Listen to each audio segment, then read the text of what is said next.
Yeah. Pretty cool. Okay. So I apologize if it seems like I'm lording it over you today.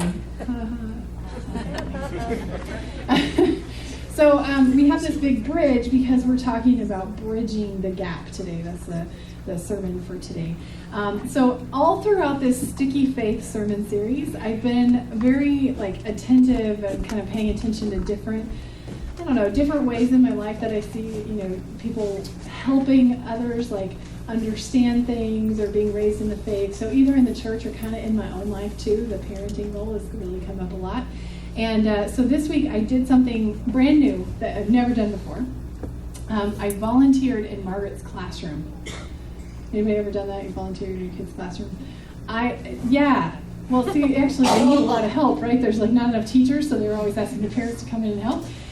Okay, so now every Monday is my thing, right? So I am supposed to go into her classroom at 11:30 on Monday mornings, and I get there, and the teacher shows me all the different centers for the day, this is what the kids are doing, this is how you help them, blah, blah, blah. And then the kids all come in, 25 of them, 25 kindergartners, which I hear is actually on the low side. I have another friend who has 35 in her kinder class. I know. So, then they all come in and it's organized chaos for an hour and a half, which goes like that. And then at 1 o'clock, I'm done and I'm out of there and I'm going, I have no idea how her teacher is doing this. So I kind of was trying to prepare Margaret for this. So last Sunday afternoon, I turned to Margaret and I was like, all right, you have a really busy day tomorrow. We always go over the schedule and what they're going to do during the week. And you're doing this, and this. And I'm going to come and be in your classroom. And oh my gosh, her reaction was awesome. She starts jumping up and down. She's so excited. She's giving me the hugest hug. She's just this is all she can talk about for the whole rest of the day. Mom is coming to my classroom. Oh my gosh, this is big news, right? So then we get to bedtime. Putting her to bed, and we're talking about it again. Oh, we're so excited. Mom's coming to the classroom. She says, but Mom, there's one rule you have to know. I was like, oh, okay. I'm thinking this has to be a classroom rule or something, so that, Mom doesn't look stupid in front of all the other kids. No, she says, Mom, you can't kiss me at school. I went, are you kidding me? Apparently I did not know that the school is a no kissing zone, so I'm not allowed to kiss her in front of her friends. It kind of broke my heart a little bit. I'm gonna be honest, broke my heart a little bit. And it just opened up the idea that from here on out, there's going to be more and more stuff like this, right? Yeah. So before the kids go off to school, home is their whole world. Mom and dad or grandparents and family of close friends, that's it.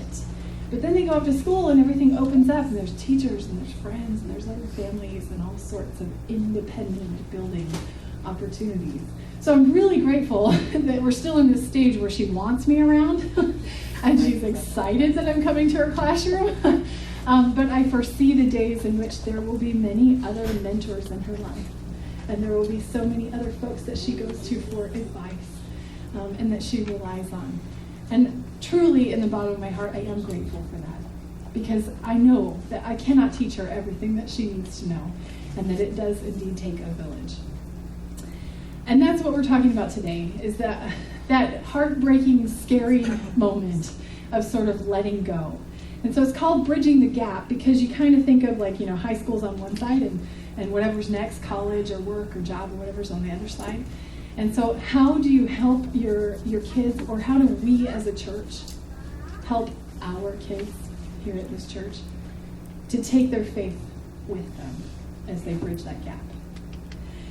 This is hitting close to home for some of us because it is that time of year when kids go off to college and stuff. So we had one senior last May, and that was Taylor Claypool, and she started college at ASU this week.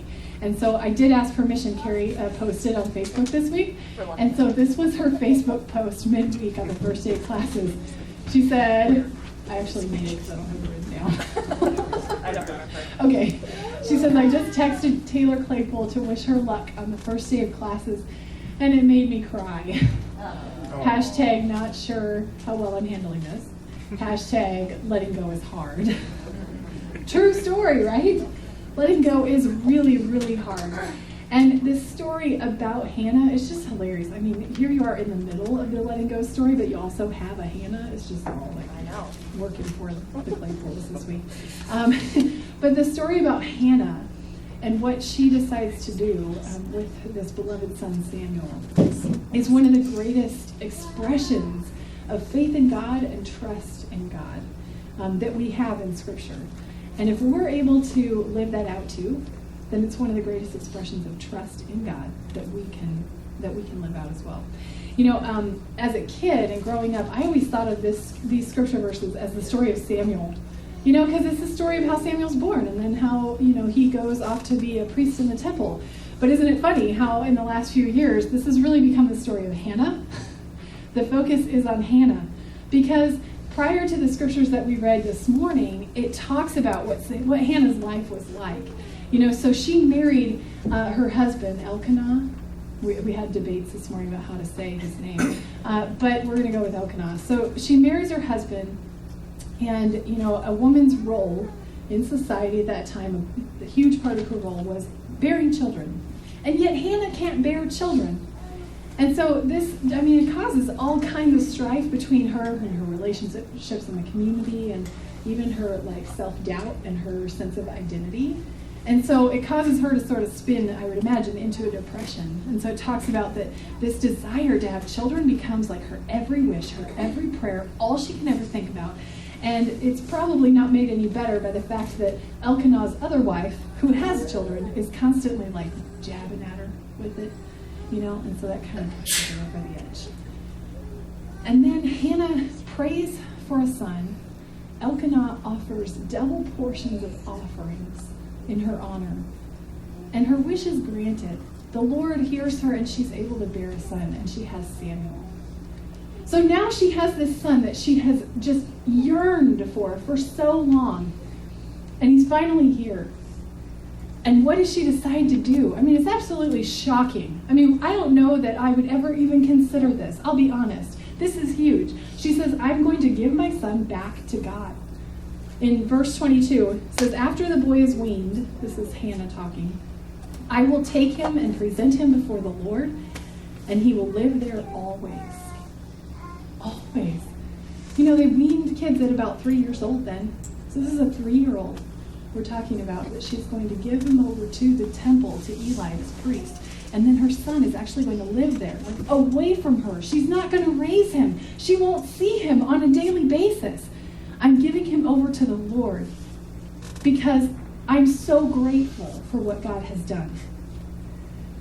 No matter how you look at that, that is just plain hard. But I have to imagine that even though Hannah is not with Samuel on a daily basis, and even though she's not the one who's doing the day-to-day raising of him, she's always a parent. And she will always hold that place for Samuel. Once a parent, always a parent, right? In fact, there's a story in the Sticky Faith book that we've been following along with about a friend of the author. Her name is Mary Ann. And she's a grown woman, but she's going on vacation, and she and her dad are going on this trip together. And they're at a tropical location, and they're spending the day on the beach, and it's so relaxing, and they're having such a great time. And she wades out into the water, and it's nice and warm, and she's just kind of, floating on the water, but she kind of gets out to, where she's up to her shoulders. She's just relaxing. She's having a great time. Until she looks back at the shoreline, and she sees her dad on the shoreline, and he's there waving at her like this. And then he starts waving like this and waving her in. And she's thinking, oh my gosh, there must be something wrong. Is he okay? She starts to panic a little bit. She swims back in. She gets up on the shore and she's like, hey, what's going on? Are you okay? And he looks at her, he goes, oh no, I just thought you were out a little bit far. The kicker of this story is that Mary Ann is 65 years old. Her dad's in his late 80s. Once a parent, always a parent, right? Always hold that place in someone's life. And the same is true of the church. The church is sort of like that parent figure when it comes to faith. Yes, parents have that unique relationship with kids, and they talk about God and instill faith in their kids, but the church also holds that role. As the original faith community for our kids, or actually even for adults, if they would consider this their real first home church, our church will always hold that place in someone's life. Once the home church, always the home church. And we will always have that special relationship. And if you don't believe that that's true, then just talk to somebody who had a bad experience in their home church, right? You've probably heard some of these stories, yeah? Or maybe you are some of these stories. If you have a bad experience, it lasts, it stays with you your whole life in one way or another. I feel like I hear these stories an awful lot. Once you say you're a pastor, oh my goodness, floodgates wide open, stuff everywhere. I am the worst person to take to a party. Yes, honey? No. Yes. Because you know how it goes when you're at a party. Everybody's standing around, you got your little snacky foods, and you know the first question is, so what do you do? What do you do? Oh, hate that question. Not that I don't want to talk about what I do. I love talking about what I do, but I think there's like some strategic timing in when I should say that. So when I was in grad school, I got really good at avoiding the question. So they say, what do you do? I say, oh, I'm in grad school. Even if they say, what are you studying? I'm like, behavioral modification.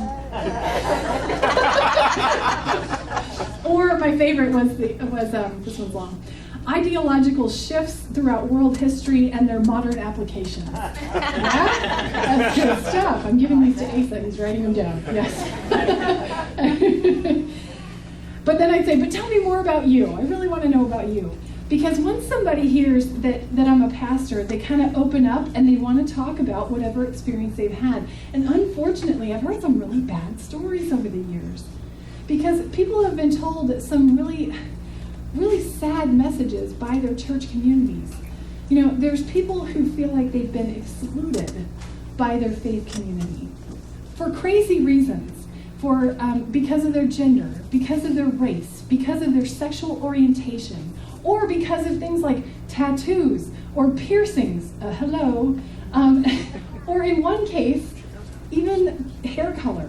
One woman dyed her hair pink, like bright pink, and that was not okay in her church. There are people who feel like they've been shushed in their church, as in they had real questions that they wanted to explore and discuss, maybe even in some way get answers for. But that their church said, no, this is how it is, and there's really no need to talk about it any further. Or there are the really sad stories, I think, of folks who feel like they've been shamed. People, I mean, we all get it wrong, right? We all mess up. Who has not messed up this week, today, right? We have all messed up. But that in some faith communities, the message comes across that because you've messed up, you now live in shame and you live in guilt. You know, these are people who, they lied. Or they rebelled against some authority, or they stole. Or maybe they had something that happened in their life, they went bankrupt, or they got divorced. And the message they received was that they were beyond the reach of God's grace and God's forgiveness. And then these folks as a group, all of them, they tend to think that all Christians, all churches, are all going to have that same message. Isn't that sad? That's sad. Because the truth is that you're never beyond the reach of God's grace, or God's love, or God's forgiveness. And even though those bad experiences are really strong with those who have that in their home church, the same is true when you have a good experience in your church. Okay, so we're going to set that aside for a second. And I actually am going to come down because I feel like I'm way too tall. Okay, much better. For this story, I'll come down. So a few years ago, I was serving in another church, and I was their youth pastor, but I'd already gone through seminary. And so the senior pastor, she says, well, you know, why don't you completely take the confirmation program, which was cool because I taught it before with help from other pastors. But she said, I have some really high expectations of commitment. So I'd like to set the requirements for confirmation. So here were some of her requirements for confirmation that year, was that they had to attend class weekly, and this was a 9-month program. They had to be there, I know. They had to be there every single time for 9 months. And if they missed a class, then they needed to schedule a makeup session and complete it with me. To which I was like, who are we punishing here? I'm just kidding. And then she said they should attend Sunday school and youth group, not or, and youth group, 3 times a month minimum. And then they had to go on all the field trips, which we had 6 that year, because this was in the Chicago area, and there were all kinds of cool, like, other houses of worship that we could visit.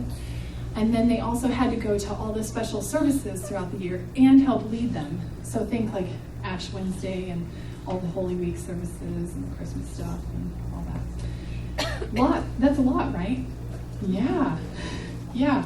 So we started confirmation that year, and this was the list of requirements. The crazy thing is that if they didn't do all these things, then they could not get confirmed. So really hard requirements. Now, the thing with confirmation, oh yeah, you gotta go back, not yet. Oh. Not yet, sorry. You kept looking, so I thought maybe I The needed a thing panda. with confirmation is that, I lost it. Oh, is that at the beginning of confirmation, all the kids are brought there by their parents. Yeah, okay. So a lot of them are forced to go through confirmation by their parents, which actually is okay. Because up until this point, like, kids have been sort of spoon-fed, right? It's your parents who teach you about faith, and they instill the practices of worship and all that kind of stuff in you. But the whole point of confirmation is that you learn it for yourself, and you make it your own. In fact, the word confirmation is you're confirming the vows that are given at your baptism. So you're confirming what your parents have already been instilling in you and teaching you your whole life. So choice is a big part of this. So at the end of every confirmation class, a big thing that I like to do is I sit down one-on-one with each of the students and say, so how are you feeling about your faith at this stage? You don't have to have it all figured out. You're on a journey just like everybody else, but do you feel ready and you want to be confirmed in the church? And they always get the option, right? They get to say yes, or they get to say no. So these kids did everything on the list. They did all the makeup sessions, they went on all the field trips, they did the weekly, oh my goodness, they did everything. So I sit down with them and I say, do you want to be confirmed now? What do you think they said? Nope. No. We're divided on this issue. Maybe. They said no. They said no. So yeah, the whole thing kind of backfired. That's the funny picture. There you go. About half of them said no. But you know what? I know these kids. I've just spent the last 9 months in like close contact with all of them. I know they're not saying no to God and they're not saying no to Jesus. They're saying no to constantly being controlled in the decisions of their faith. Right? They're saying, I want to control my own faith. And this is the same thing that's happening in their life at that time anyway. So we're talking like older junior high kids, younger high school kids. They're taking on more responsibility anyway. They're used to that. And so their faith is not an exception. In fact, your faith is like the center of your identity. That's what we teach, right? So they should definitely own that. That's got to be their own, and they have to make the choice. So as it turns out, the whole checklist of doing everything perfectly right doesn't exactly equal owning your own faith. It's more about how we go about the checklist. It's about building the bridge and how we do it. It's about attitude. It's about respect. It takes time. It takes teamwork from everybody. It takes patience to make sure that it happens in the right order. And so we kind of look at building this bridge from 2 perspectives. One side of it is that we want it to be a relatively safe place for kids to learn about their faith and learn about God. So on one side is safety. And on the other side is that we want to encourage them to have space to roam. So on the reasonably safe side, I would say like here at our church, we provide like age-appropriate learning opportunities for them. They go do their activities at a level that they can learn. They get to be with their peers, that sort of thing. In this age of Sunday school, the kids who are over there right now, up till 5th grade, they're learning their Bible stories. Okay, so they're learning like the basic gist of how the story happened. And that's the foundation for what they'll learn later. And then we also have things like safe sanctuaries policy. That's the rules that prevent, like an adult being left alone in a room one-on-one with a kid, and that even when we're teaching in classes, there's always like a couple of adults who can see into the classrooms and all that. So we provide this safe space for kids to learn and grow. And I kind of think back to Hannah, the story of Hannah giving up Samuel. Like, she had this reasonably safe space that she was giving Samuel over to. But at the same time, she was not doing the helicopter parenting or the Velcro parenting, where you're like, I know it's probably safe, but I think it'd just be better if I was like with them all the time, Like, if I could be like the room mom at school, and I'll also be in the Sunday school, and I'll also be with them, all the time, and no babysitters. I don't think that's probably not good, right? You know what I'm talking about, where you just feel that constant pressure to be with them all the time. There's a balance between the reasonably safe, but also the free to roam. So when the kids get older and they come out of their Sunday school class in 5th grade, then they go into the teen Sunday school class that meets at the previous hour at 9:30, and they're really learning about how to question what they've learned and how to apply it into their lives. So, they might know that Hannah gave up Samuel to live as a priest in the temple. Man, that must have been really hard for her. Like, that's like the most important thing that she cared about in the whole world. And she trusted God with that. What is it that I care most about in the whole world? Would I really be willing to trust God with that? That's the kind of stuff that we encourage them to do when they get to teenage years. And we also want to give everybody an opportunity to put their faith into action, right? Just like when new members join the church, we have conversations with them, and I want to listen, like, hey, what are your passions and your gifts, and how do you want to serve the world? And it's the same with kids. It's the same with teens. They can serve right now. They can do stuff in our church right now, and so we want to offer them as many opportunities as possible to do that. Never doing for them what they can do for themselves, right? Encouraging them that space to run. There are so many ways that we do this in the church. Next week you'll see, well, not at the service, but next week in the bulletin, you'll see that we are sending care packages to our college students, saying, we know that you're out there and you are free and you are roaming and you're making decisions, good ones, we hope. And we know that, and we give you your independence. But just know that we believe in you, and we're thinking about you, and we're praying for you. And the idea of being a Sunday school teacher, that's another way that we build these bridges, ways in which we support people as they're finding their way into a more independent way of thinking about God. God knows our hearts and how much we desire this. The ways in which we build bridges, they're not new. People have been doing this for generations because we build bridges out of an act of faith. We love God, and so we want others to love God. But it's not always easy. There was another post that Carrie told me about from he's kind of a big deal, youth director, named Mark Matlock. And he posted on his Facebook page because he too sent his son off to college this year. And he said, as parents, our goal is to raise adults. But when you succeed, it's not always what your selfish heart truly wants. And yet it does. It's the same here in the church. We want our kids to stay with us. We get to know them and we grow with them as they ask questions about God, and we see them blossom into these fantastic disciples of Christ.